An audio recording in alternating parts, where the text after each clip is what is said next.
Imagine a world where we have more tools, more technology, and more solutions than at any other time in human history.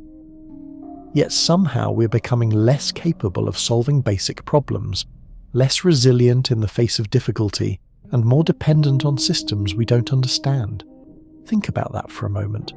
Never before have we been so equipped and yet so helpless when those tools are taken away. Today, we're going to uncover a disturbing paradox. How in the age of ultimate convenience, we are creating the most helpless generation in history. And I promise you, the last revelation of this video is the most shocking of all, because it exposes the root cause behind this silent erosion of human capability that few dare to talk about. But before we dive in, make sure you subscribe to the channel, leave a like, and share this video with those who still believe that convenience automatically makes us better. I assure you what you'll discover today might change the way you see modern technology, self-reliance, and even your own capabilities. Let's begin. For centuries, human beings were defined by their ability to solve problems. Ancient humans survived by making fire, hunting food, building shelter, and navigating by the stars. Every generation passed down essential skills because survival depended on competence. The mind and body were tools honed through necessity, and capability was not a luxury. It was a requirement. But in our age of digital convenience, self-reliance is no longer a necessity. It's becoming extinct. We've outsourced our memory to smartphones, our navigation to GPS, our cooking to delivery apps, and our problem-solving to search engines. Psychologists call this cognitive offloading. We transfer mental effort to external devices and mistake this dependency for efficiency. We feel capable, yet our actual skills atrophy, our resilience weakens, and our ability to function independently slowly disappears. As psychologist Larry Rosen explains, the more we rely on technology to do our thinking, the less our brains practice those critical functions. Ask yourself, when was the last time you navigated without GPS, cooked a meal from scratch without a recipe video, or solved a problem without immediately searching for the answer online? That inability to function without assistance is not accidental. It's the inevitable result of a convenience-driven culture. In the past, human capability was built through struggle, through trial and error, through the uncomfortable process of learning by doing. Today, we reward instant solutions over earned competence, convenience over capability, and dependency over self-reliance. The consequence: a generation that cannot change a tire, cook a basic meal, navigate unfamiliar territory, or sit with discomfort long enough to solve a difficult problem. Philosopher Albert Camus once said that the only way to deal with an unfree world is to become so absolutely free that your very existence is an act of rebellion. But how can we be free when we cannot function without the systems that control us? What's terrifying is that we've accepted this helplessness as progress. We celebrate apps that do everything for us, idolize efficiency over mastery, and treat self-reliance as an outdated virtue. The average person today cannot perform tasks that were considered basic competence just 2 generations ago, not because we are less intelligent, but because we are being conditioned to be dependent. In a study from the University of Waterloo, researchers found that people who rely heavily on smartphones show reduced analytical thinking and problem-solving abilities. The more we outsource cognitive tasks to devices, the more our brains adapt by reducing activity in those areas. In other words, the very convenience we celebrate is rewiring our minds to be less capable. And here lies the painful irony. We think we're advancing, but fundamentally we're weakening. Practical skills, resilience, and self-sufficiency are being replaced by algorithmic dependency. Education systems, instead of countering this trend, often amplify it, teaching students to find answers rather than to think through problems, to consume solutions rather than to create them. So I ask you, are we really becoming more capable or simply more comfortable being helpless? Because capability isn't about how many tools we have access to. It's about what we can do when those tools are gone. True strength is built through adversity, and adversity cannot exist in a culture addicted to convenience. In the next part, we'll go deeper into how modern systems, technology, economy, and even our culture are actively manufacturing helplessness. You'll see how the very structure of our society rewards dependency and punishes self-reliance. And by the end, you'll understand why the final revelation may be the most alarming truth of all. The modern world was once designed to empower individuals, to give them tools that enhanced their natural abilities and expanded their potential. But somewhere along the way, it transformed into a system of outsourcing, one that values ease over effort, speed over skill, and comfort over competence. Think about the irony. We have more tools than ever before, yet most people cannot function without them. They don't know how to fix things, build things, or navigate life's basic challenges without immediate assistance. Historian Arnold Toynbee once observed that civilizations die from suicide, not by murder. And he was right. Our institutions were built to serve us, but now we serve them. We've become so dependent on systems that we've forgotten we created them in the first place. And those systems in turn feed the very culture that rewards helplessness disguised as innovation. When we teach people that every problem has an app, we kill the spirit of resourcefulness that fuels human resilience. The philosopher Seneca warned that a man who suffers before it is necessary suffers more than is necessary. Yet we've created the opposite problem, a society that refuses to suffer at all, and in doing so has lost the ability to endure anything difficult. And once this conditioning begins, it doesn't stop with technology. It extends into our work, our relationships, and our mental health. The modern economy is no longer built on capability. It's built on convenience. Companies don't compete to make you more competent. They compete to make you more dependent. Every service, every subscription, every automated solution is designed to solve a problem you used to solve yourself. And every time you accept that convenience, you surrender a piece of your autonomy. In this digital marketplace, self-reliance is not rewarded. Dependency is. The more you need external systems, the more valuable you become, not as a capable human, but as a consumer. As author Nassim Taleb described, we've become fragile. We've lost what he calls anti-fragility, the ability to grow stronger through stress and adversity. Modern life has removed most challenges, and without challenge, we don't adapt. We weaken. It's not that human beings are becoming inherently less capable. It's that we are being systematically trained to avoid anything that requires effort. We outsource our thinking to algorithms, our skills to specialists, and our resilience to comfort, and we call that progress. But progress without capability is just dependency with better marketing. The late social critic Ivan Illich once said, "Man must choose whether to be rich in things or in the freedom to use them. We have chosen things, and in doing so, we've lost the freedom that comes from knowing we can take care of ourselves. Our economy thrives on this helplessness. A dependent person is the perfect consumer. Someone who cannot cook buys more food. Someone who cannot repair buys more replacements. Someone who cannot solve problems pays for more solutions.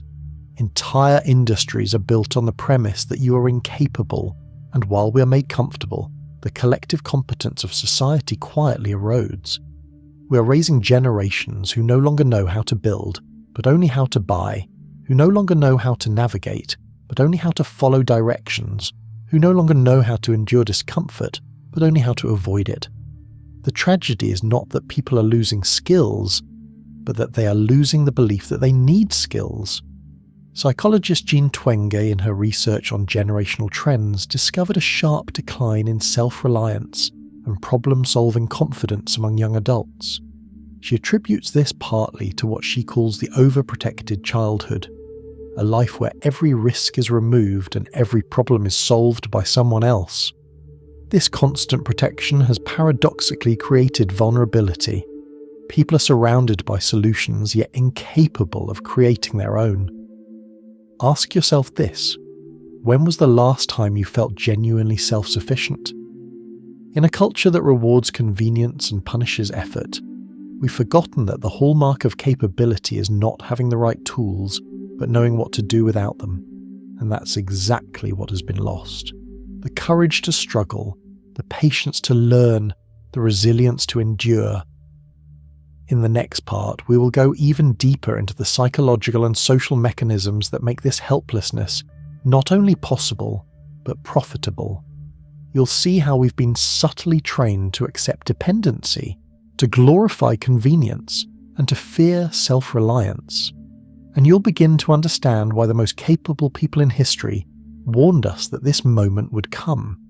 Because as we'll soon uncover, this is not just a cultural problem, it's a crisis of human potential, and the system is built to keep it that way. We live in an era where convenience is currency, and dependency is the most profitable business model. Every second of your capability is being fought over by companies and systems that have learned one simple truth. A helpless person is a loyal customer, and the more incapable you become, the easier it is to sell you solutions, services, and the illusion of competence. This isn't accidental, it's a design. Psychologist Martin Seligman discovered a phenomenon called learned helplessness. When people repeatedly experience situations where they have no control, they stop trying to help themselves even when solutions become available. That same principle is embedded in every convenience app today, every automated solution, every "we'll handle it for you" message, every system that removes your need to think is training you to believe you cannot function without it. We've become dependent on systems we never chose to need. But the consequences of this go far beyond inconvenience when technology fails. Constant reliance on external solutions is changing the structure of our capabilities. Studies in neuroplasticity show that skills we don't use literally disappear from our neural architecture. When our brains are no longer required to remember, navigate, calculate, or problem solve, those capacities weaken. Deep competence feels uncomfortable. Struggle becomes unbearable, and self-reliance, once the foundation of human dignity, now feels like an unnecessary burden. Author Nicholas Carr, in his book, The Glass Cage, Automation and Us, explains that we are losing our ability to do things for ourselves. He writes, "When we delegate thinking and doing to machines, we diminish our own talents." This slow erosion of capability is the silent epidemic of our age, and it's not just making us less skilled, it's making us psychologically fragile. Because when people no longer have the experience of overcoming difficulty, they start to fear it. Competence becomes less about ability and more about access. In this climate, helplessness thrives not through force but through comfort. When everything is convenient, nothing is earned. The psychologist Mihaly Csikszentmihalyi warned that the self becomes weak when it is not challenged. He called engaged struggle the state of flow, where human potential is realized. But flow requires difficulty, and difficulty is exactly what modern life is designed to eliminate, and that tragically describes much of our modern culture. We're surrounded with so many solutions that we no longer know how to create our own. Instead of learning, we simply purchase. Instead of building, we consume. The result is a kind of practical numbness, a paralysis of capability. People feel equipped yet powerless, connected to systems yet isolated from their own potential, surrounded by tools yet starved for competence. And this is exactly the environment where dependency thrives.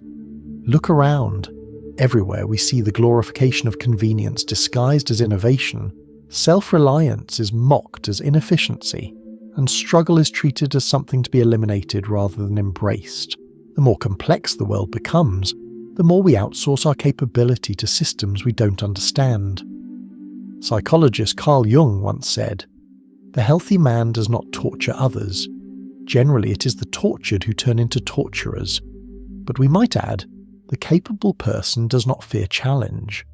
Generally, it is the helpless who fear their own potential.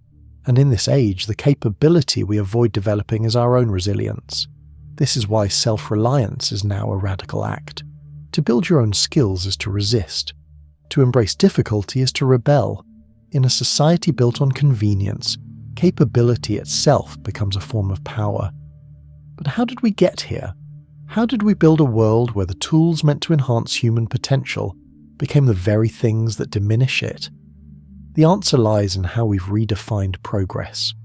For centuries, progress meant the expansion of human capability, the mastery of new skills, the development of resilience, the growth of character through challenge. But today, progress is measured in ease and speed. Faster delivery, simpler interfaces, less effort required. We no longer value capability for its own sake, but only as something to be eliminated through automation. This constant removal of difficulty has created what philosopher Byung-Chul Han might call the burnout of capability. A culture where people are overwhelmed not by too much challenge but by too little. In his framework, we might say, we are not losing skills because they're too difficult to learn, but because we've made them too easy to avoid. And that avoidance creates weakness. It creates citizens who are too comfortable to struggle, too dependent to resist, and too fragile to handle adversity. The perfect environment for control through convenience. So ask yourself, when was the last time you truly challenged yourself to learn something difficult? When was the last time you chose the hard way simply to prove to yourself that you could? Because the real tragedy of this generation is not that we lack tools, it's that we've forgotten we don't need them. In the next and final part, we will reveal the ultimate truth behind this phenomenon. The hidden reason why the system benefits from keeping people helpless. You'll discover what the ancients knew about human potential, why modern society fears capable individuals, and most importantly, how you can reclaim your competence. The last revelation may challenge everything you think you know about convenience itself, but once you see it, you can never unsee it. At the heart of this crisis lies a profound truth. The system does not want you to be capable. Not truly, because a capable individual is independent. A capable individual doesn't need constant products, services, and solutions. And nothing is more dangerous to a convenience economy than a person who can take care of themselves. When philosopher Henry David Thoreau warned, most men lead lives of quiet desperation, he was describing precisely what we see today, a mass culture that punishes self-reliance and rewards comfortable dependency. The tribe has simply become commercial.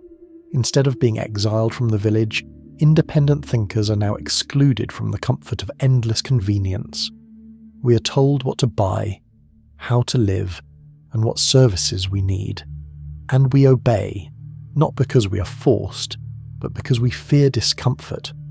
The modern system has perfected what ancient rulers could only dream of: voluntary helplessness through engineered ease. The weakening of humanity is not a side effect of progress. It is the mechanism by which dependence is maintained. A comfortable, incapable, and convenience-addicted population cannot resist, cannot adapt, and cannot survive without the systems that control them. The ancient philosopher Marcus Aurelius warned that if you are distressed by anything external, the pain is not due to the thing itself, but to your estimate of it. And this you have the power to revoke at any moment. He called self-mastery the highest virtue, where people cultivate capability not for survival but for dignity. And isn't that exactly what we've lost? Surrounded by tools but stripped of skill, drowning in solutions but unable to solve anything ourselves, we live in what author Aldous Huxley foresaw, a culture that doesn't need to be oppressed because it is too comfortable to care. Bread and circuses have become apps and subscriptions, but here's the revelation, the one I promised from the beginning. The most powerful truth of all: capability is not something we are losing, it's something we are surrendering. Every time we let a device think for us, every time we accept a solution without learning the skill, every time we choose convenience over competence, we give away a fragment of our power. And that surrender repeated over generations creates the illusion that capability itself is vanishing. But it isn't gone. It's dormant, waiting to be reclaimed. The philosopher Aristotle once said, We are what we repeatedly do. Excellence then is not an act but a habit. But today we might say, we are what we repeatedly avoid. Helplessness then is not a flaw, but a pattern. To reclaim our capability, we must remember what it means to be self-reliant, not as an act of survival, but as an act of freedom. To be capable is to reclaim your independence, to learn skills without needing them, to embrace difficulty without fearing it, to choose the hard path over the easy one. Capability is not a luxury. It is a moral responsibility in a world built on dependency. If you wish to escape the gravitational pull of collective helplessness, start by doing what the system fears most. Learn. Build something with your hands. Cook a meal from scratch. Navigate without GPS. Fix something that's broken. Sit with a problem long enough to solve it yourself. Because competence is not found in convenience. It is born in struggle. The ancients understood this. The Spartans trained through hardship to build resilience. The Stoics practiced voluntary discomfort to master themselves. Even modern psychologists like Angela Duckworth discovered that grit, the ability to persist through difficulty, is the greatest predictor of success. That's what separates the capable human from the dependent one. The willingness to choose challenge over comfort, and that's the hope. Despite everything, we are not doomed to helplessness. The same tools that weaken us can also strengthen us if we learn to use them consciously. Technology is not the enemy. The enemy is dependency. When we use tools to enhance our skills, they amplify capability. When we use them to replace our skills, they destroy it. So the question becomes, will you remain a consumer of convenience or become a builder of competence? Because this generation still has a choice. It can continue down the path of ease where skill disappears and resilience collapses, or it can awaken.